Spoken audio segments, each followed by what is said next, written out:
Hello लोगोफोर, दिनै मोनसे गोदान भिडिअनि गेजेरजों बयखौबो बराय हरलायबाय।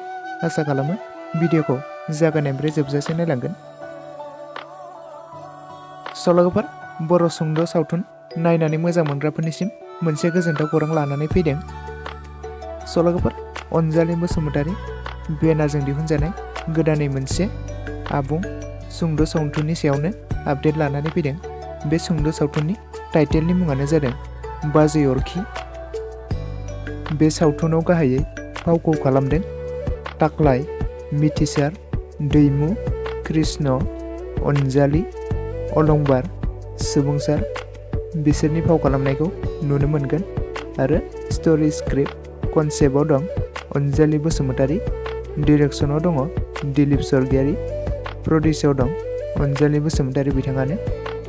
लोगोफोर, सोर बे आबुं सुंद' सावथुनखौ नायाखै?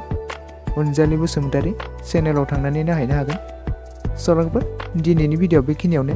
भिडिअखौ नायनानै एसेब्लाबो मोजां मोनदोंब्ला लाइक खालामबानो जाबाय आरो शेयार खालामना होबानो जाबाय आरो साबस्क्राइब खालामना होबानो जाबाय आरो खाथियाव थाखानाय नटिफिकेसनखौबो फल' प्रेस खालामना लाबानो जाबाय, जाहाथे आं गोदान भिडिअ हगारोब्ला नोंथांनिसिम थाबैनो नटिफिकेसना सहैग्रोनाय बायदि।